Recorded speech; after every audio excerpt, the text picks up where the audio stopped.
Yeah, hey, Derek. Hope things are good. So I wanted to ask you just about sort of the need to turn the page quickly and be fully focused on Pittsburgh. Coming off a big game like that, you haven't been in Miami, but it's been sort of tough for some players to do that. Have you sensed it's been hard to turn the page on that last game, or was it like you can flip a switch somehow and the team can flip a switch with you and just fully be focused on Pittsburgh now?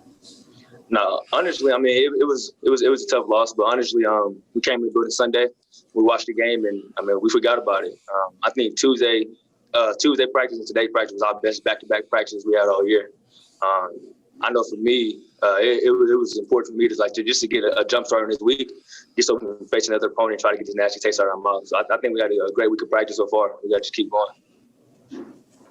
Derek, we're going to go to David Lake at Inside the U. David? Yeah, Derek, wanted to ask you just about, Pittsburgh's defense. They're obviously a team that stacks the box, makes you throw outside, deep, outside the numbers. That was some of the things Clemson did too. Are you looking forward to that challenge this week, getting back in that regard with you and the receivers? And what's your message been to the receivers this week? Yeah, most definitely. Like you said, Pittsburgh, they have a great defense. They do a great job stopping the run. So yeah, it's going to be opportunities for us to make plays on the outside at the receiver position. Yeah, and not just me. I'll take everything. I'll take a lot of blame, but we got to get on the same page. So this whole week I tried to encourage those guys, and we went out there and had 2 really good practices. So I think as far as going in the right direction, as far as in the passing game, you guys keep going. We got to keep taking our shots. It's like playing basketball with a 3-point shooter. He keeps shooting, he misses, and he makes one, and everything starts clicking. So we got to just keep taking our shots.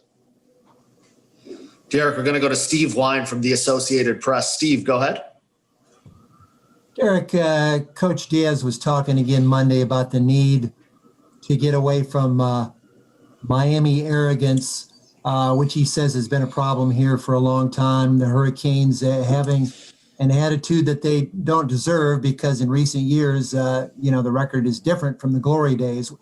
Yep. And he says that kind of thing is particularly pertinent coming into a game like this one against Pitt.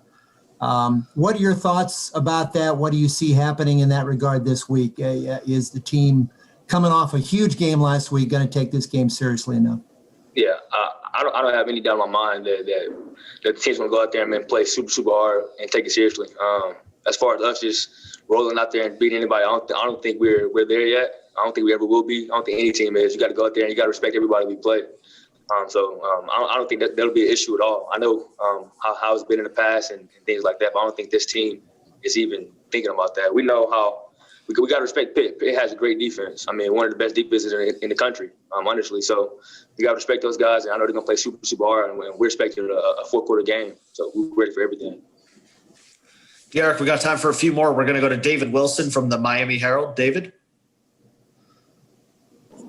Hey, Derek.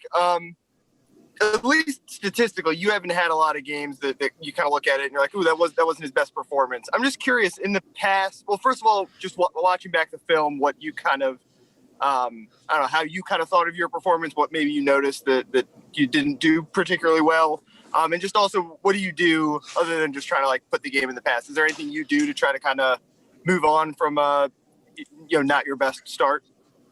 Yeah, I mean, honestly, I think that was probably one of my worst games I played in my career. But just me being who I am, I got back early Sunday morning, late at night, and I didn't sleep much. But yeah, I just came to the building Sunday. I was open. I wanted to be coached, and I'm as hard as myself as anybody is. So I don't look at what other people have to say about anything like that because I'm hard enough about myself. But just for me, I just want to come out here and just have a good week of practice because I think everything starts with a Tuesday practice. And so I was real big on myself just to take every period, every drill, and every drive and everything we did Tuesday to take it real seriously and try to get better. I know that leads over to Saturdays. And honestly, I don't think I've done that well enough in the past, just taking it day by day. And you got to do that to be successful in college football. So I think that's what I did. Derek, we got Manny Navarro from The Athletic. Manny? Hey, Derek. I know the coaches in the past have said that you go and you'll watch the defense closely after practice, or you'll go and talk to some of those guys on defense. I'm curious if you've done that, during the season. outside of practice, after games, et cetera, and how much maybe you talk to Bubba Bolden, seeing how he's kind of turned into one of the leaders on defense, and he may see things, et cetera, that could help you.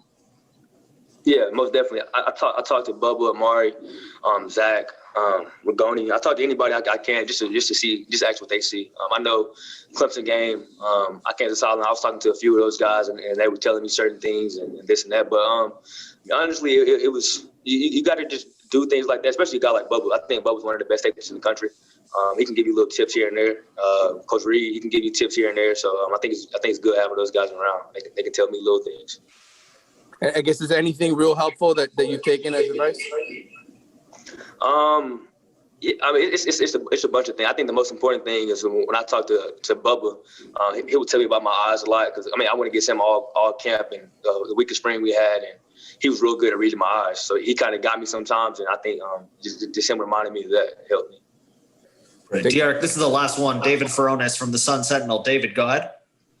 Hey, De'Eric, with Pitt probably expected to play you guys similar to what Clemson did, are receivers creating enough separation in single coverage? What can they do better when they're in man-to-man? Are there things that you could do better to throw them open, as they say? And just your whole perspective on trying to beat single coverage.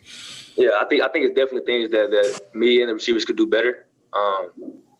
We came here this week and everybody was honest with each other. I was honest with myself. They were honest with themselves, and they know and I know that we got to get better throwing and catching one-on-one balls. If not, teams gonna play us like that every single week and force us to keep doing it. But yeah, I think he's a great coach. He's gonna have those guys right, and I got to focus on doing my job. I got to focus on just throwing better balls, putting my hair on the balls, keeping it outside, just giving them chances. I got to just keep doing that, and eventually, I think we'll get there. Great, De'Eric, thanks for spending a few minutes with us today. We appreciate it, and good luck the rest of the week in practice. Thank you.